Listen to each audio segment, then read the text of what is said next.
आज अपनी 8वीं क्लास है यूपी प्रैक्टिस सेट की, और आज 21 तारीख हो गई, 23 तारीख से पेपर भी शुरू है।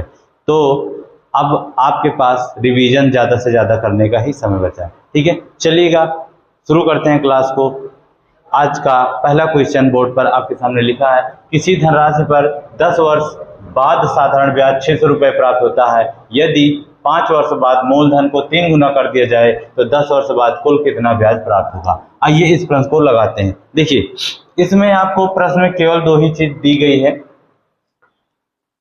10 वर्ष बाद 10 वर्ष समय और साधारण ब्याज 600 रुपये। तो इसको आप लगाओगे कैसे? PRT अपान 100 से ही लगाना है आपको। किससे लगाना है? PRT अपान 100 से। तो साधारण ब्याज है 600 रुपये, मूलधन नहीं पता है और दर भी नहीं पता है, कोई बात नहीं, पर समय तो पता है, निकाल लेंगे यहाँ से। इसको जब सॉल्व किया तो PR यानी मूलधन और रेट का इंटू करने पर 10 का गुणा 600 से 6000 आ गया। ठीक है, ये तो थी हमारी 10 साल के बाद मूलधन और दर का गुणा करने पर 6000 आएगा।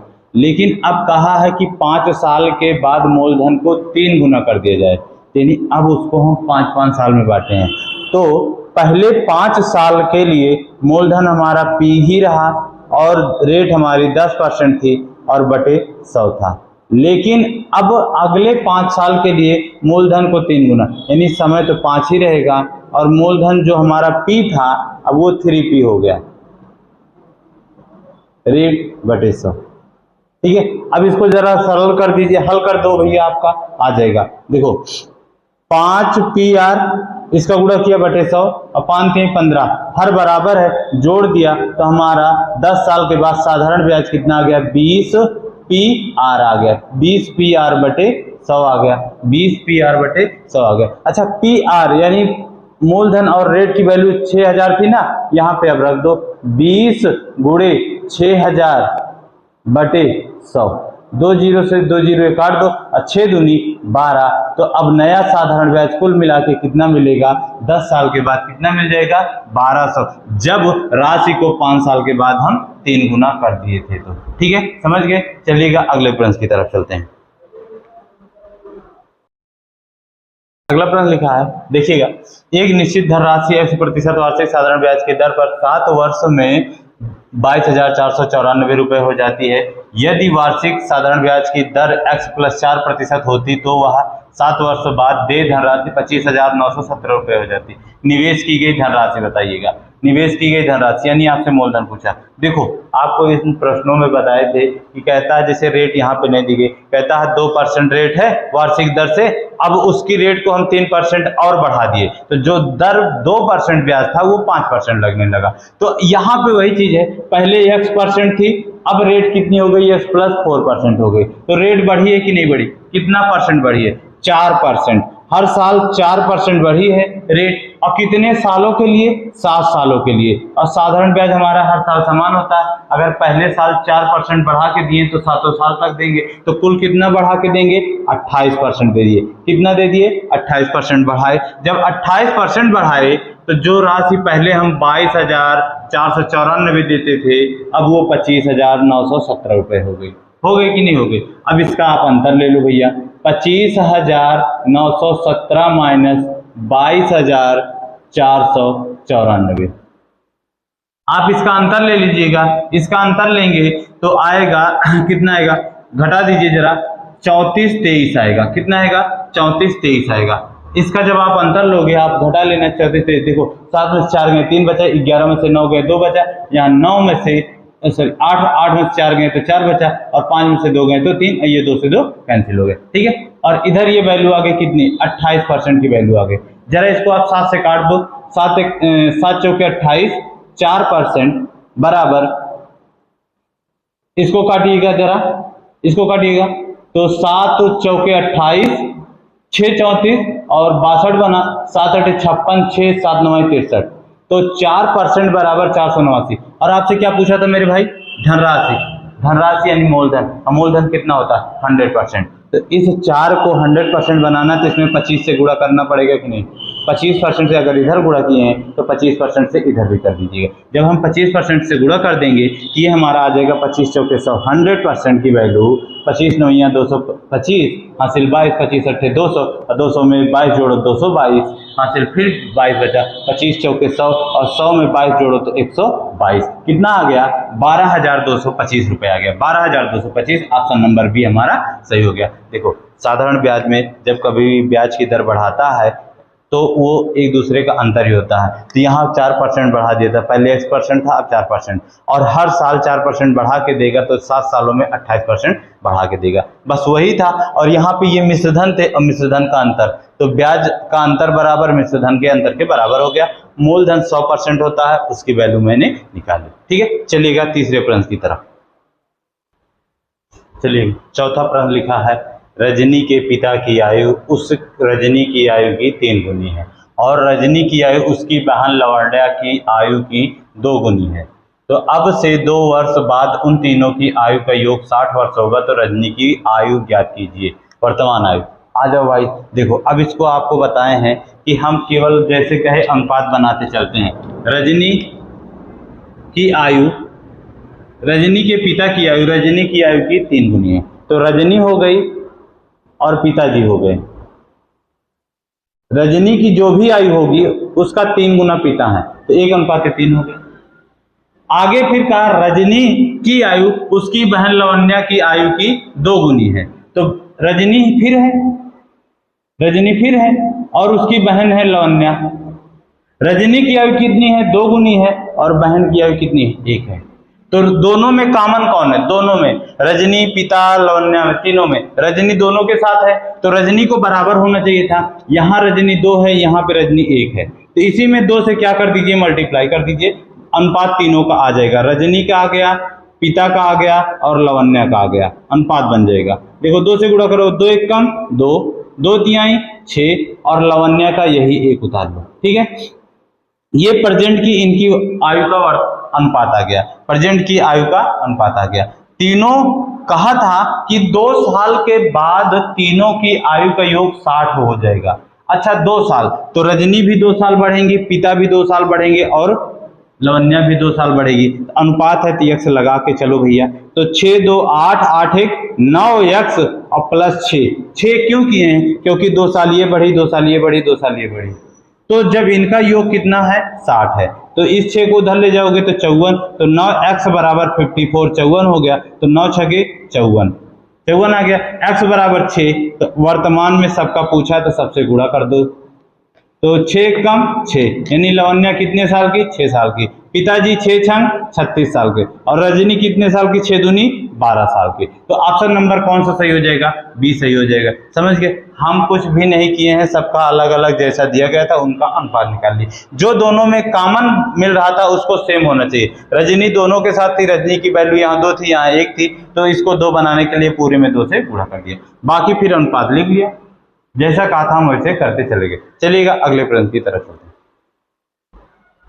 चलिएगा अगला प्रश्न है, 2 वर्ष के अंतराल पर पैदा होने वाले 3 बच्चों की औसत आयु 8 वर्ष है, तो सबसे बड़े बच्चे की आयु कितनी होगी। आ जाओ समझो, देखो 3 बच्चे हैं, उनकी औसत आयु कितनी दी गई 8 वर्ष, तो तीनों का योग निकाल लो पहले, 8 त्रिक का 24 वर्ष, योग कितना आ गया, तीनों बच्चों का योग कितना आ गया 24 वर्ष। अब आप इसको ऑप्शन से पकड़ोगे, अगर 8 लेते हो सबसे बड़ा बच्चा 8 का, उससे छोटा 6 का, उससे छोटा 4 का, तो 6 4 10 8 18 आया, योग नहीं आया। और कौन सा ऑप्शन पकड़ लें, अच्छा बी पकड़ लेते हैं, सबसे बड़ा बच्चा 10 साल का, उससे छोटा 8 साल का, उससे छोटा 6 साल का, तो 8 10 18 18 6 24, यहाँ से योग 24 बन गया। और किसी ऑप्शन में नहीं बन रहा है, 12 10 22 8 30 हो गया, तो ऑप्शन नंबर बी हमारा सही हो गया। कैसे लगा दिए, ऑप्शन से केवल जो औसत दिया गया था उससे हम निकाल लिए तीनों बच्चों की कुल आयु का योग, फिर एक ऑप्शन पकड़ लिए, तो सबसे बड़ा बच्चा 10 साल का, उससे छोटा 8 साल का और उससे छोटा 6 साल का। क्यों, क्योंकि सब बच्चे कितने वर्ष के अंतराल पे पैदा हुए हैं, 2-2 साल के अंतराल पे पैदा हुए। अच्छा इसका बेसिक क्या होगा, तो आप मान लीजिएगा सबसे छोटा बच्चा x साल का, उससे बड़ा x + 2 साल का और उससे बड़ा तीसरा वाला बच्चा है x प्लस 4 साल का, क्योंकि अंतर 2 का। अब इन सभी का योग कितना रखोगे, 24 रखोगे। अब इसको आप हल कर लीजिएगा, x की वैल्यू आ जाएगी, फिर यहाँ पे रख दीजिएगा, आ जाएगा। तो यहाँ से भी आपका 10 वर्ष ही आ जाएगा। ठीक है, समझ गए? चलिएगा अगला प्रश्न है प्रश्न संख्या 6। आज के प्रश्नों में मजा आ रही भाई, अच्छे प्रश्न है कि नहीं है? लेवल बताए थे ना कि आपको ऐसे प्रश्न करवा देंगे जो आपके पेपर में पूछे जाएंगे। और लेवल से देखो, एक ही बार में ये नहीं होता कि सीधे पहले दिन आपको हम धर दें कि आप खा ही ना पाए। धीरे धीरे खिलाएंगे, प्यार से खिलाएंगे, आप खाओ ताकि आपकी भूख भी बढ़े। ठीक है, अब चलिए आ जाइए अगले प्रश्न की तरफ। यदि A1, A2, A3, A4 का औसत 19.5 है और कहा A1 बराबर 21 है, आगे A1, A2, A3 का औसत A2, A3, A4 के औसत के बराबर है, तो A4 की वैल्यू बताओ। चलो आ जाओ इस प्रश्न को लगाते हैं। देखो, ये जो ऊपर दिया गया है, चाहो तो उसका यूज करो और चाहो तो ना करो, कोई जरूरत नहीं। हमें क्या कहा है, यहां से पकड़ो। A1, A2, A3 का औसत A2, A3, A4 के औसत के बराबर होता है। यहाँ से भी 3 संख्याएं, यहाँ से भी 3 संख्याएं, यानी इसका जो औसत, और औसत बराबर आप जानते हो कुल पदों का योग बटे कुल पदों की संख्या, यानी इन तीनों का जोड़ जो औसत निकल के आएगा, इसके औसत के क्या हो जाएगा, बराबर हो जाएगा। तो हम ऐसा भी कह सकते हैं कि A1 plus A2 plus A3 अपान 3 बराबर, ये लिख सकते हैं क्योंकि यही तो इनका औसत है, यही तो इनका क्या है, औसत है। ठीक है भैया, अब ये नीचे 3 से 3 काट दो, बराबर का औसत है। अब एक चीज ध्यान देना, ये से A2 से A2, A3 से A3 कट जाएगा। क्यों? क्योंकि जब आप पक्षांतर करोगे, A2 को इधर लाओ, इधर प्लस में इधर माइनस में, ये 3 इधर आएगा तो प्लस है तो माइनस हो गया। तो अब आपके पास बचा क्या मेरे भाई, A1 बराबर A4 के बचा, A1 बराबर A4 के बचा। और A1 का औसत दिया गया कितना, 21, A1 की वैल्यू, तो A4 की भी वैल्यू क्या हो जाएगी हमारी, 21 हो जाएगी। A4 की भी वैल्यू हमारी क्या हो जाएगी, 21 हो जाएगी। समझ गए? A4 की वैल्यू पूछा था तो उसकी वैल्यू कितनी आ जाएगी, 21। ऑप्शन नंबर बी हमारा क्या हो जाएगा, सही हो जाएगा। चलिएगा नेक्स्ट प्रश्न की तरफ चलते हैं।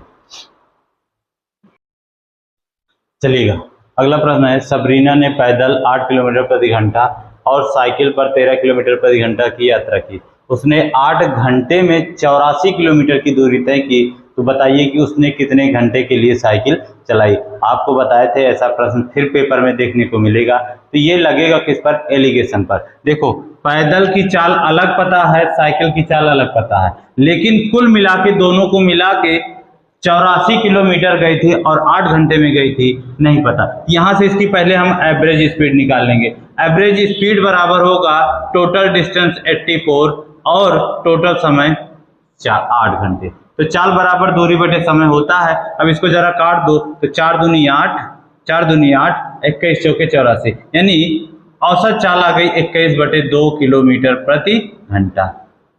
अब इसको आपको क्या करना है, एलिगेशन मेथड से लगा देना। पैदल चली थी और साइकिल से चली थी। पैदल कितना चली थी, 8, और साइकिल से चली थी 13। दोनों को मिला के उसकी चाल कितनी आई थी, 21 बटे 2 किलोमीटर प्रति घंटा। अब आपको क्या करना है भैया, यहां से ध्यान दीजिएगा, ये 2 नीचे है तो 2 से इधर भी गुणा, पूरे में 2 से गुणा कर दो तो 2 से 2 क्या हो जाएगा, कट जाएगा। और इधर 8 दूनी 16 और इधर 13 दूना 26, माइनस कर दीजिए, एलिगेशन लगा दीजिए। 26 में से 21 गए तो 5, और इधर 21 में से 16 गए तो भी 5, तो 5 से 5 कर दो। यानी जो भी पैदल और साइकिल से हम 1:1 यानी 50-50 चले, बराबर बराबर। तो टोटल कितने घंटे चले, 8 घंटे चले हैं। ये टाइम का रेशियो आता है नीचे, तो 2 बराबर 8 घंटा के 1 बराबर 4 घंटा। साइकिल से भी हम 4 घंटा चले हैं और पैदल भी 4 घंटा ही चले हैं। अब जिसका भी पूछा हो तो उसने कितने घंटे साइकिल चलाया है, ऑप्शन नहीं लिखा है। अच्छा, इसका ऑप्शन लिख लीजिएगा। ऑप्शन है आपके 6 घंटे, दूसरा 4 घंटे, तीसरा 5 घंटे, तीसरा 3 घंटे, चौथा। तो ऑप्शन नंबर कौन सा सही हो जाएगा, ऑप्शन नंबर बी सही हो जाएगा। क्या आ जाएगा, 4 घंटे आ जाएगा। समझ गए? सबसे पहले जब अलग अलग चाल दी गई हो, कुछ पैदल चला हो, कुछ साइकिल से चला हो, और कुल मिला के कितनी दूरी गया है समय दिया हो, तो पहले उसकी आप एवरेज स्पीड औसत चाल निकाल लो, फिर एलिगेशन से लगा दो अलग अलग चालों का और दोनों का मिला के रख दीजिएगा। आपका नीचे जो अंतर आएगा वो समय का आएगा, अंतर लेकर जो आएंगे अनुपात वो समय का अंतर बनेगा। ठीक है, चलिएगा अगले प्रश्न की तरफ चलते हैं। आ जाओ साथी, अगला प्रश्न लिखा है 124 की पावर n प्लस 124 की पावर n प्लस 1 में इकाई के स्थान पर आने वाले अंक ज्ञात कीजिए जहां n एक प्राकृतिक संख्या है। यानी n के स्थान पे हमें कोई प्राकृतिक संख्या रखनी है, 1 2 3 जो भी आप रखना चाहो, और इकाई का अंक ज्ञात करो। तो हम सबसे छोटी प्राकृतिक संख्या 1 रख के देखेंगे। सबसे पहले हम क्या करते हैं, 1 से शुरुआत करते हैं, यानी n बराबर क्या रखते हैं, 1 रखते हैं। तो 124 की पावर 1 प्लस 124 की पावर 1 प्लस 1 यानी 2 हो जाएगा, 2 हो जाएगा। अब आपको इतना पूरा हल करने की जरूरत नहीं। आप एक चीज ध्यान रखो, कभी भी 4 की पावर अगर 4 की घात सम संख्या लिखी है और 4 की घात विषम संख्या लिखी है, ध्यान दीजिएगा, 4 की घात विषम लिखी है तो उसका इकाई का अंक हमेशा 4 आएगा, और 4 की घात अगर सम लिखी है तो उसका इकाई का अंक हमेशा 6 आएगा। ध्यान दीजिएगा, 4 की घात अगर सम संख्या लिखी है तो इकाई का अंक उसका हमेशा 6 आएगा, चाहे जितनी बड़ी घात हो। 4 हो उसकी घात सम लिखी हो, इकाई का अंक 6, विषम लिखी होगी तो 4। जैसे देखो 4 की घात 3, 4 की घात 4, 4 की घात 3 का मतलब 4 चौके 16 चौके 64 आ गया, और 4 चौके 16 चौके 64 चौके 256 6 आ गया। और लिखो 4 की घात 1 का 4 होता है, 4 की घात 2 का 6 होता है, 4 चौके 16 आ गया। 4 की घात इसी तरह से आप चाहे जितना कर लो, 5 कर लोगे तो फिर इसमें 4 से गुणा हो जाएगा, समझ गए। तो 4 की घात सम होगा तो इकाई का अंक 6 होगा, और विषम होगा तो इकाई का अंक हमेशा 4 आएगा। देखो यहाँ पे अब विषम, एक विषम होता है कि नहीं, इसका इकाई का अंक क्या आ गया, 4 आ गया। ये सम है कि नहीं, तो जब सम है और लास्ट का इकाई का अंक 4 है तो इसका 6 आ जाएगा। तो 6 4 10, और 10 में इकाई का अंक कितना बन गया, 0। तो जब इस संख्या को सॉल्व करेंगे तो इसका इकाई का अंक कितना आ जाएगा, 0 आ जाएगा, समझ गए। इसी तरह से आप इकाई का अंक कभी भी पूछे, जहां पे दिख जाए संख्याएं इकाई के अंक पे 0 दिख जाए, 1 दिख जाए, 5 दिख जाए, 6 दिख जाए, इसकी पावर आप लाख भी रख दो तो ये क्या होती है, नो चेंज, कभी आपकी बदलती नहीं है, कभी आपकी बदलेगी नहीं।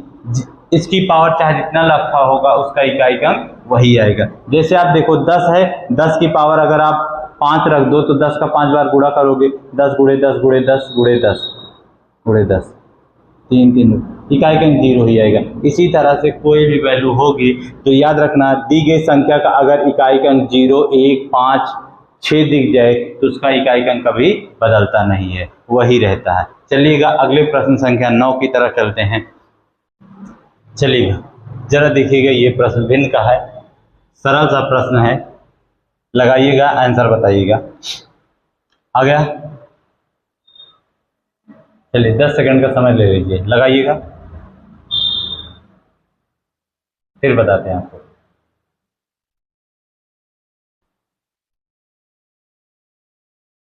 आया भाई, चलिए आ जाओ देखते हैं। आपको बताए थे कि इस चिन्ह का मतलब होता है बार, अब बार उस संख्या पे लगता है जिस संख्या का बार बार रिपीटेशन होता है। तो इनको आप फ्रैक्शन में चेंज करते हैं तो जितनी संख्याओं के ऊपर बार का चिन्ह लगा होता है उतनी बार नीचे 9 लिखा जाता है। 2 संख्याओं पे लिखा है 2 बार 9, फिर प्लस है लिख लो ऐसे 43/99, फिर है 89/99। चलो आ जाओ मेरे भाई, हर बराबर है, सब में हर बराबर है तो अंश को जोड़ लेते हैं। अच्छा देखो एक चीज और कुछ सरल हो सकता है जल्दी, देखो 6 3 9 5 4 9, अरे वाह जल्दी मिल गया। अगर आप इसको जोड़ो तो 99/99, और ये कट गया, कितना आ गया, 1 आ गया, प्लस इसको आप ऐसे रहने दो, इसको आप ऐसे रहने दो मत करो, तो इधर से बचा 1 और प्लस 89/99। अच्छा इसका तो वही बार आया था। अब ये जब कभी भी इस तरह संख्या लिखी 1.2 के ऊपर बार, तो हम इसको ऐसा भी लिख सकते थे 1 सही 2/9, 1 सही 2/9। तो अगर ये हमारा ऐसा दिया तो हम ऐसे रूप में लिख सकते ही नहीं लिख सकते, तो बस हमारा सही हो गया 1 + 8 9 के ऊपर बार। आंसर ऑप्शन नंबर सी हमारा क्या हो गया, सही हो गया। समझ गए। प्लस जब इस तरह दिया हो तो इस तरह लिख सकते हैं, इस तरह दिया तो हम ऐसे बार में चेंज करके लिख सकते हैं। चलिएगा ऑप्शन नंबर हमारा इसका कौन सा सही हो गया, सी सही हो गया। चलिएगा नेक्स्ट प्रश्न 10वें नंबर की तरफ चलते हैं। चलिएगा साथियों, अब आपके सामने 2-3 प्रश्न एकदम सरल से आपके थोड़े के माइंड को फिर करते हैं, फिर आगे अभी रखने वाले हैं आपके सामने 4-5 प्रश्न और अच्छे अच्छे। चलिएगा तो देखो जरा इस प्रश्न को देखो, 4 का 4/16 गुणे 4 का 4/4 को हल कीजिए। जरा ये बताओ, सरलीकरण का प्रश्न है और आप इसको पढ़े नहीं हैं, क्या है? बोडमास का रूल है, बोडमास का रूल है। Bracket, of, divide, multiply, addition, subtraction, बस इसी पे सॉल्व करना है आपको। आप का मतलब इंग्लिश में आप, हिंदी में का होता है। तो सबसे पहले जहां जहां पे का मिले उसको सॉल्व कर दो, और का मतलब होता है मल्टीप्लाई। तो यहाँ पे देखो का है, यहाँ पे लिखोगे 4 चौके 16 भागे 16 गुणे, फिर यहाँ पे 4 चौके 16 हो गया भागे 4 हो गया। बस इसको सॉल्व कर दो। अब दूसरा नंबर पे भाग पहले करेंगे, तो 16 से 16 में भाग करो कितना होगा, 1 होगा। और इधर 4 से 16 में भाग करोगे तो 4 चौके 16, 4 आ गया। तो 4 एक कम 4 गुणा करने में कितना आ गया, 4। ऑप्शन नंबर डी हमारा सही हो गया। समझ गए। कभी भी दिख जाए ब्रैकेट, और ब्रैकेट में सबसे पहले छोटा ये भी दिख जाए तो ये देखा ब्रैकेट, फिर छोटा ब्रैकेट, फिर मझला ब्रैकेट, फिर बड़ा ब्रैकेट, इसको सॉल्व करते हैं। उसके बाद ऑफ को सॉल्व करते हैं, फिर डिवाइड को सॉल्व करते हैं, उसके बाद मल्टीप्लाई, फिर एडिशन, फिर सब्सट्रैक्शन को सॉल्व करते हैं। ये बोडमास का रूल होता है। ठीक है, चलिएगा अगले प्रश्न 11 की तरफ। चलिए अगला प्रश्न लिखा है, वह छोटी से छोटी संख्या ज्ञात कीजिए जिसे 16, 24, 36, 54 से विभाजित करने पर प्रत्येक दशा में क्रमशः 12, 20, 32 और 50 शेष बचे। एक शेष लासामासा का प्रश्न है, इसमें एक बार समान शेष बचता है, एक बार अलग शेष बचता है। तो आपको करना क्या है मेरे भाई, जब अलग अलग देखो हर बार अलग अलग शेष बचे। 16 से भाग करें तो 12 शेष बचे, 24 से भाग करें तो 20, 36 से भाग करें तो 32 और 54 से भाग करें तो 50 शेषफल बचे। तो आपको इन संख्याओं का जिससे भाग करें इसका तो पहले लासा निकालना है आपको, 36 से 1 का, इसका आपको क्या लेना है, लासा लेना। और आपको क्या करना है, इन संख्याओं से इन शेषफलों का जरा अंतर ले लीजिए, देख लीजिए अंतर कितना आ रहा है। 12 में से 16 में से 12 गए तो 4, 24 में से 20 गए तो 4, 36 में से 32 गए तो 4, और यहाँ पे 54 में से 50 गए तो 4। यानी सबका अंतर यहाँ पे क्या आ रहा है, सबका अंतर क्या आ रहा है, सेम आ रहा है। सबका अंतर यहाँ पे क्या आ रहा है, सेम आ रहा है। ठीक है, सबका अंतर सेम आ रहा है। लास्ट वाला ऑप्शन क्या था भाई, 1 मिनट, लास्ट वाला ऑप्शन था हमारा 452, कितना था, 452। ठीक है, चलिएगा जो मिटा दी, यहाँ पे अंतर सबका क्या आ गया, सेम आ गया। अब आपको क्या करना है, सबसे पहले आपको लासा लेना है और उस लासा में से इसी 4 को क्या कर देना है, जो ये सबका डिफरेंस आए, जब अलग अलग शेष बच रहा हो तो संख्याओं का जिससे भाग करें उसका लासा, और जो शेषफल है संख्याओं से अंतर लेंगे, डिफरेंस सबका सेम आएगा, उस डिफरेंस को लासा में से क्या कर देना है, माइनस कर देना, जोड़ना नहीं है। जब समान शेष बचता था तब जोड़ते थे लासा में, यहाँ पे क्या कर देना है, माइनस। कई संख्याएं कट जाए, 2 से लेते हैं, 2 से 2 8 16 12 18 और ये 27 हो गया। ठीक है, फिर उसके बाद इसको हम 4 से काटते हैं, 4 फिर 2 से काट दीजिए, कोई बात नहीं, सरल करते हैं। 2 चौके 8, 2 चंग 12, 2 9 18, 27, अब नहीं कटने वाला है। अब इसको हम जरा 3 से काट दें, तो 4, 3 दूनी 6, 3 3 9, 3 27, फिर 3 से जरा काट दो, 3 1 2 4। ठीक है, अब ध्यान देना एक चीज का, 3 अब एक बार कटेगा, कोई बात नहीं, 4 है, 2 भी है, 4 है, इसमें से हम 4 को ले लेते हैं, 4 और इधर 3, 4 का 3 से गुणा, 4 3 12, 12 3 36, 36 3 108, 108 दूना 216, 216 दूना 432 हो जाएगा। 216 दूना 432 एलसीएम आया, जो इन सभी संख्याओं से कट जाएगा, और उसमें से क्या कहा, 4 को माइनस कर दीजिए तो 428 आ जाएगा, और ऑप्शन नंबर सी हमारा क्या हो जाएगा, सही हो जाएगा। समझिए साथी, करना सबसे पहले आपको क्या है, संख्याओं का लासा लेना है, और ये जो शेष बच रहे हैं संख्याओं में से अंतर लेना, जो अंतर आए लासा में से माइनस कर देना। ठीक, चलिएगा अगले प्रश्न की तरफ चलते हैं। चलिएगा साथियों, आपके सामने क्वेश्चन नंबर 12 और 13 लिखा है, पहले 12 देखते हैं फिर 13 देखते हैं। ठीक है, देखो लिखा है उस समचतुर्भुज का क्षेत्रफल ज्ञात कीजिए जिसके विकर्णों की लंबाई क्रमशः 48 मीटर और 64 मीटर है। तो आपको कल भी बताए थे मेरे भाई, समचतुर्भुज का क्षेत्रफल होता है, समचतुर्भुज का क्षेत्रफल बराबर होता है, यहां से आपको 2D में फार्मूले ही याद होंगे तभी प्रश्न लगेंगे, 1/2 विकर्णों का गुणनफल, 1/2 विकर्णों का गुणनफल, 1/2 और विकर्ण की लंबाई 48 और 64 है। अब आप इसी को रख के हल कर दीजिए, 48 गुणे 64, जरा इसको काट दो, ये 24 आ जाएगा और 24 गुणे 64 कर दीजिए, आपका आंसर आ जाएगा। जब 24 गुणे 64 से कर दो, आपको अगर टेबल 24 की याद है तो जल्दी कर जाओगे। 24 का गुणा 4 से किया, 24 चौके 96 की 6 हासिल 9 और 24 छक्का 144, 144 में 9 जोड़ दो तो 153 होता है। कितना होता है? 153। तो 1536 मीटर स्क्वायर आ गया। तो ऑप्शन नंबर कौन सा सही हो गया हमारा? बी ऑप्शन सही हो गया। ठीक है, समझ गए। समचतुर्भुज का क्षेत्रफल निकालने का एक फार्मूला 1/2 विकर्णों का गुणनफल से। ठीक है, चलिएगा आ जाइए अगले प्रश्न की तरफ। अगला है 13 नंबर, एक समबाहु त्रिभुज का क्षेत्रफल ज्ञात कीजिए जिसका परिमाप 48 मीटर है। परिमाप समबाहु त्रिभुज, समबाहु त्रिभुज के बारे में आपको बताए थे जिसकी सभी भुजाएं क्या होती हैं? बराबर होती हैं। जिसकी सभी भुजाएं क्या होती हैं? बराबर होती हैं। अगर सभी भुजाएं बराबर हैं तो आप बता दीजिए उसके सभी कोण क्या होंगे? बराबर होंगे कि अलग अलग? बता दो भाई, आप कमेंट्स कर देना। सभी कोण क्या होंगे? बराबर होंगे। और प्रत्येक कोण का मान कितना होगा? प्रत्येक अंतः कोण का मान कितना होगा समबाहु त्रिभुज के? इसको आप कमेंट्स में बता दीजिए। ठीक है, चलिए आ जाइए। समबाहु त्रिभुज का क्षेत्रफल, क्षेत्रफल होता है हमारा √3/4a²। ये होता है, देखो अब ये परिमाप दिया गया है। परिमाप का मतलब होता है तीन भुजाएं हैं तो तीनों भुजाओं का योग, और सभी भुजाएं हमारी क्या हैं? बराबर बराबर, यानी इन तीनों लोग को जोड़कर 48 आया है। तो और सब बराबर बराबर पैसे दिए हैं तो 3 से भाग कर देंगे तो इसकी भुजाएं आ जाएंगी 16 16।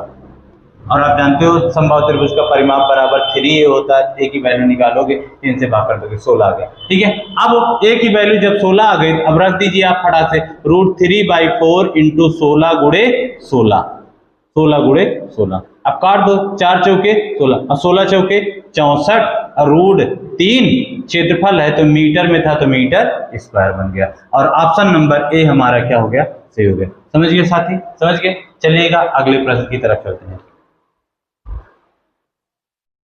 चलिए दोस्त, अगला प्रश्न है, उस जॉगिंग ट्रैक का क्षेत्रफल ज्ञात कीजिए जिसकी चौड़ाई 2 मीटर है और वो 20 × 18 मीटर एक आयताकार मैदान के चारों ओर बनाया गया। देखिएगा, एक आयताकार मैदान है जिस पर आप टहलने जाते हैं। मैदान है, कैसा है? आयताकार मैदान है जिसकी लंबाई दी गई है और कुछ चौड़ाई दी गई। लंबाई दी गई है 20 मीटर और चौड़ाई दी गई है 18 मीटर।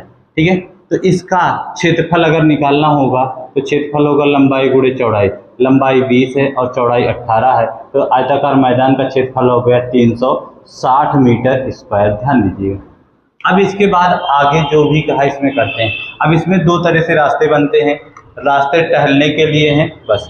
अब रास्ता अगर अंदर बनता है तो लंबाई चौड़ाई जो प्रारंभिक होती है घट जाती है, बाहर बनता है तो लंबाई चौड़ाई जुड़ जाती है। कैसे? देखो, इसमें रास्ता जो बनाया गया है बाहर बनाया गया है, टहलने का रास्ता जो बनाया गया है इसके चारों ओर बनाया गया। चारों ओर यानी इस पार्क के बाहर यहाँ बनाया गया। और इस रास्ते की चौड़ाई कितनी है? 2 मीटर है। ठीक है, 2 मीटर। तो ध्यान दो, जो पहले लंबाई 20 थी, अच्छा यहाँ तक का 20 थी, अब 2 इधर बढ़ी 2 इधर बढ़ी तो लंबाई हमारी कितनी हो गई? 24 हो गई। इसी तरह से जो चौड़ाई पहले यहाँ से पॉइंट अगर दो तो चौड़ाई 18 थी, जो अब 2 ऊपर बढ़ी और 2 नीचे भी बढ़ गई तो अब लंबाई की चौड़ाई कितनी हो गई? 22 हो गई। 22 हो गई कि नहीं हो गई? तो अब नया क्षेत्रफल निकल के आ गया, जिसमें टहलने वाला जॉगिंग का एरिया भी शामिल है। नया क्षेत्रफल निकल के आ गया 24 × 22। 24 × 22 गुणा कर दो, 22 चौके 88 के 8 हासिल 8, 22 दूना 44 और 44 में 8 जोड़ दीजिए तो 52, 528 हो गया। तो ये रास्ते जॉगिंग सहित आयत का क्षेत्रफल था। और आयत का क्षेत्रफल तो दिया ही गया था पहले 360, तो दोनों का अंतर ले लो भैया, दोनों का अंतर ले लो। 528 में से 360 घटा दो तो 8 में से 0 गए तो 8 बचा, 12 में से 6 गए तो 6 बचा, 4 में से 1 गए तो 168 मीटर स्क्वायर जॉगिंग वाले एरिया का क्षेत्रफल आ गया। ध्यान दीजिएगा, आपको एक बार फिर से समझाते हैं इस प्रश्न को। कभी भी जब रास्ते के आयत के अंदर बनेगा और बाहर, दो तरह से रास्ता बनता है। अंदर बनेगा तो जो प्रारंभिक लंबाई दी गई है उनसे लंबाइयाँ कम होंगी। कितनी कम होंगी? जितना चौड़ा रास्ता बना है उसका 2 गुना करके। और बाहर बनेगा तो नई लंबाइयाँ जो आएंगी, जितना भी पहले से लंबाई और चौड़ाई है उसका 2 गुना करके हम जोड़ देंगे। जैसे पहले लंबाई 20 थी और 2 मीटर चौड़ा रास्ता बना, तो नई लंबाई के लिए 2 गुना किया, 2 दूनी 4, नई लंबाई 24 आ गई और चौड़ाई 22 आ गई। ठीक है, तो ये पहले बिना रास्ते का क्षेत्रफल था और ये रास्ते सहित क्षेत्रफल आ गया। ठीक है, जब रास्ते सहित क्षेत्रफल आ गया तो रास्ते का पूछता है, तो बिना रास्ते में से रास्ते वाला को मिला के अंतर ले लेते हैं, तो रास्ते का क्षेत्रफल आ गया। ठीक है, एक लास्ट प्रश्न आज का आपकी क्लास का। चलिएगा साथियों, आज का आपके आखिरी प्रश्न, और कल भी इसी तरह से एक प्रश्न होमवर्क में आपको दिए थे कि वृत्त की त्रिज्या में 50% की वृद्धि की जाती है तो उसके क्षेत्रफल में कितने प्रतिशत की वृद्धि होगी। तो आप यहाँ पे आपको एक चीज बताए थे, सक्सेसिव x प्लस वाई अपान 100 से आप कितने परसेंट की एरिया में वृद्धि होगी निकाल सकते हैं। तो अब आप x और y के स्थान पे क्या रख देना है, आपको 50 रख देना है और इसी को आप लगा लीजिएगा, आपका आंसर आ जाएगा। देखो 50 50 प्लस 50 गुणे 50 बटे 100, हल कर दो, 0 0 कटा, 50 50 100 और 5 5 25, कितना आ गया? 125% की वृद्धि हो जाएगी। तो ऑप्शन नंबर सी सही हो जाएगा। इसी तरह से वर्ग में भी पूछेगा तो आप सक्सेसिव से ही लगा सकते हैं। ठीक है साथियों, तो ये थी आपकी आज की प्यारी सी 15 क्वेश्चनों की क्लास। आज के क्वेश्चन आपको बढ़िया लगेंगे, आप ध्यान से देखिएगा, जहाँ ना समझ में आए वीडियो को फिर से देख लीजिएगा। क्लास अच्छी लगे तो लाइक करिएगा वीडियो को और चैनल को सब्सक्राइब करिएगा। धन्यवाद।